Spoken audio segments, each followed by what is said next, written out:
आदरणीय दर्शकवृन्द, बाइबल विश्वमा नै एकदम धेरैचोटि पढिएको पुस्तकमा गनिन्छ। आखिर यो धेरै पढिएको पुस्तकमा छ चाहिँ के त? हामी यस च्यानलमा बाइबलको पूर्ण अध्ययन गर्नेछौँ।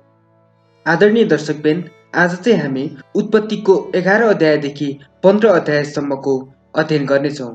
आउनुहोस् सुरु गरौँ आजको अध्ययन।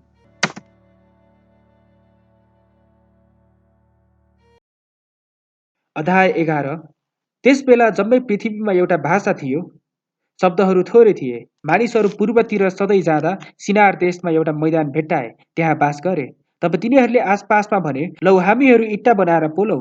ढुङ्गाको सट्टा इट्टा र हिलोको सट्टा अलकत्रा तिनीहरूले बनाए। तब तिनीहरूले भने, लौ हामी आफ्ना निम्ति एउटा सहर र टुप्पा स्वर्गसम्म भएको एउटा धरहरा बनाएर आफ्नो नाउँ राखौँ, नत्र त हामीलाई पृथ्वीभरि जताततै छरिनु पर्नेछ। मानिसको सन्तानले बनाइरहेको सहर र धरहरा हेर्नलाई परमप्रभु तल ओर्लनु भयो। अनि परमप्रभुले भन्नुभयो, ती सबै त एउटै भाषा भएको एउटै जाति छ। तिनीहरूले गर्न थालेको कामको यो त सुरु मात्र हो। तिनीहरूले जे गर्ने विचार गर्दैछन्, तिनीहरूबाट अब केही कुरा रोकिने छैन। तल ओर्लेर गई तिनीहरूको भाषा खलबल पारिदेऊ र तिनीहरूले एकअर्काको बोली नबुझुन्। तब परमप्रभुले त्यहीँबाट तिनीहरूलाई जम्मै पृथ्वीभरि तितर बितर पारिदिनु भयो र तिनीहरूले त्यो सहर बनाउन छाडिदिए। यसकारण त्यहाँको नाउँ बाबेल राखियो, किनभने परमप्रभुले त्यही नै सारा पृथ्वीका भाषा खलबल पारिदिनु भएको थियो। त्यहीबाटै परमप्रभुले तिनीहरूलाई सारा पृथ्वीमा तितर बितर पारिदिनु भयो। सेमका पुस्ता यिनै हुन्। जलप्रलयका 2 वर्षपछि 100 वर्षको उमेरमा सेमले अर्पक्षेदलाई जन्माए। अर्पक्षेद जन्मेपछि सेम 500 वर्षसम्म बाँचे। तिनका अरू छोराछोरीहरू जन्मे। अर्पक्षेद 35 वर्षको हुँदा तिनले सेलहलाई जन्माए। सेलह जन्मेपछि अर्पक्षेद 400 वर्षसम्म बाँचे। तिनका अरू छोराछोरीहरू जन्मे। सेलहको उमेर 30 वर्षको हुँदा तिनले एबेरलाई जन्माए। एबेर जन्मेपछि सेलह 403 वर्षसम्म बाँचे। तिनका अरू छोराछोरीहरू जन्मे। एबेरको उमेर 34 वर्षको हुँदा तिनले पेलेगलाई जन्माए। पेलेग जन्मेपछि एबेर 430 वर्षसम्म बाँचे। तिनका अरू छोराछोरीहरू जन्मे। पेलेगको उमेर 30 वर्षको हुँदा तिनले रौलाई जन्माए। रौ जन्मेपछि पेलेग 209 वर्षसम्म बाँचे। तिनका अरू छोराछोरीहरू जन्मे। रौको उमेर 32 वर्षको हुँदा तिनले सरुगलाई जन्माए। सलुग जन्मेपछि रौ 207 वर्षसम्म बाँचे। तिनका अरू छोराछोरीहरू जन्मे। सरुगको उमेर 30 वर्षको हुँदा तिनले नाहोरलाई जन्माए। नाहोर जन्मेपछि सरुग 200 वर्षसम्म बाँचे। तिनका अरू छोराछोरीहरू जन्मे। नाहोरको उमेर 29 वर्षको हुँदा तिनले तेरहलाई जन्माए। तेरह जन्मेपछि नाहोर 119 वर्षसम्म बाँचे। तिनका अरू छोराछोरीहरू जन्मे। तेरहको उमेर 70 वर्षको हुँदा तिनले अब्राम, नाहोर र दारानलाई जन्माए। तेरहको पुस्ता यिनै हुन्। तेरहले अब्राम, नाहोर, हारानलाई जन्माए। हारानले लुतलाई जन्माए। हारान तिनका बाबु तेरहकै जीवनकालमा आफ्नो जन्म देश कल्दीहरूको उरमा मरे। अब्राम र नाहोरले विवाह गरेर स्वास्नी ल्याए। अब्रामकी स्वास्नीको नाम साराई र नाहोरकी स्वास्नीको नाम मिल्का थियो। तिनी हारानकी छोरी थिइन्। हारान चाहिँ मिल्का र इस्काका पिता थिए। साराई बाजी थिइन् र तिनका कोही छोराछोरी थिएनन्। तेरहले आफ्नो छोरो अब्राम र हारानको छोरो आफ्नो नाति लुतको अब्रामकी स्वास्नी साराई आफ्नी बुहारीलाई साथमा लिएर कल्दीहरूको उरबाट कनान देशमा जान तिनीहरूसँग निस्के। अनि तिनीहरू हारानमा पुगेपछि त्यही नै बसोबास गरे। तेरहको उमेर 205 वर्ष पुगेपछि तिनी हारानमा मरे। अध्याय 12। परमप्रभुले अब्रामलाई भन्नुभयो, तेरो देश र तेरा कुटुम्ब तथा तेरा पिताका जहानबाट निस्केर जुन देश म तँलाई देखाउँछु त्यहाँ जा। म तँबाट एउटा ठुलो जाति खडा गर्नेछु।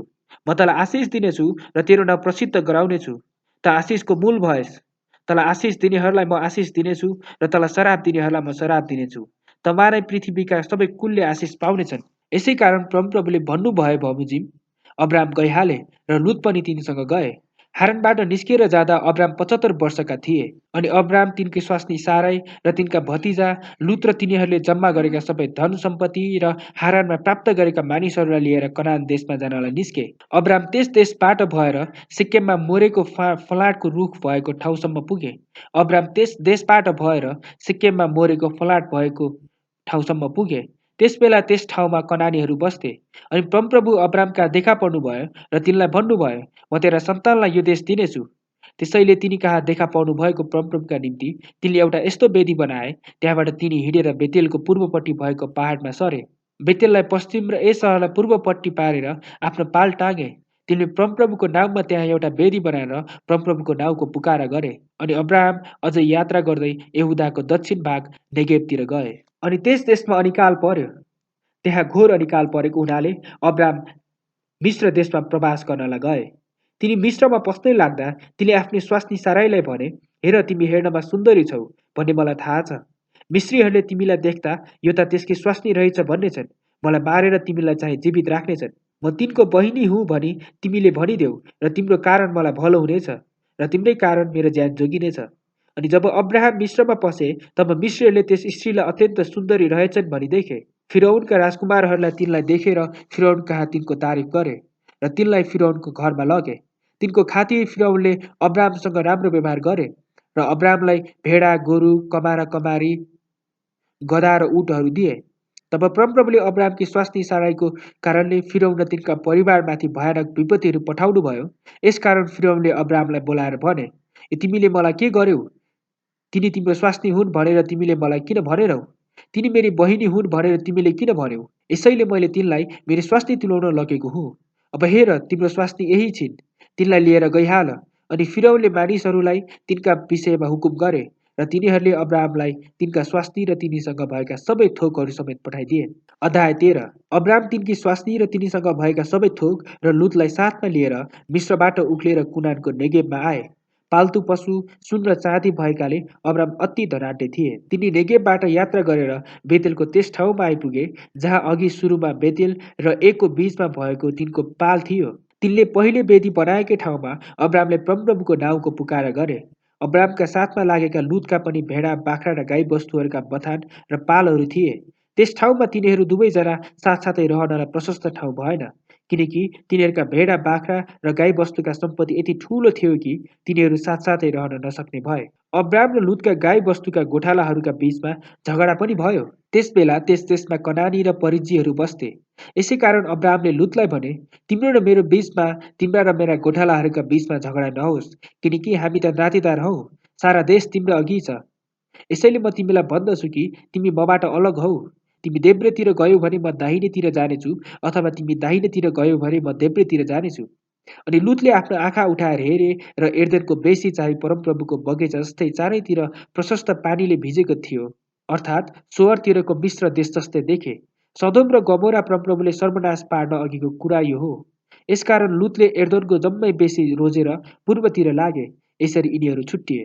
तर अब्राहम चाहिँ कनान देशमा नै बस्न लागे। लुत चाहिँ बेसीका सहरहरूमा बास गरे। तिनले आफ्नो पाल सदोमसम्म सारे। सदोमका मानिसहरू दुष्ट थिए र परमप्रभुको विरुद्धमा साह्रै पाप गर्थे। लुत तिनीबाट अलग भएपछि परमप्रभुले अब्राहमलाई भन्नुभयो, अब तेरो आँखा उठाएर त भएको ठाउँबाट उत्तर, दक्षिण, पूर्व र पश्चिमतिर हेर, किनकि तैँले देखेका सबै ठाउँ म तँलाई र तेरा सन्तानलाई सधैँको निम्ति दिनेछु। म तेरा सन्तानलाई पृथ्वीको धुलो सरह बढाउनेछु, यहाँसम्म कि कसैले पृथ्वीको धुलो गन्न सक्छ भने तेरो सन्तान पनि गन्न सक्नेछ। उठ, देशको चारैतिर जा, किनकि म त्यो तँलाई दिनेछु। तब अब्राहमले आफ्नो पाल सारेर हेब्रोनमा भएको मम्रेको फलाटमा रुखहरूमा आए। त्यहाँ आएर तिनी त्यही बसोबास गर्न लागे। त्यहाँ परमप्रभुको निम्ति तिनले एउटा वेदी बनाए। अध्याय 14। सिनारका राजा अम्रापेल, एल्लासारका राजा अर्योक र एलामका राजा कर्दोर्लाओमेर तथा गोइमका राजा तिदालका पालमा यिनै राजाहरूले सदोमका राजा बेरा, गमोराका राजा बिर्सा, अदामाका राजा सिनाब, सिबोइमका राजा सेमेबेर र बेलाका राजाका विरुद्धमा युद्ध गरे। तिनीहरू सबै सिद्दिमको बेसीमा जम्मा भए।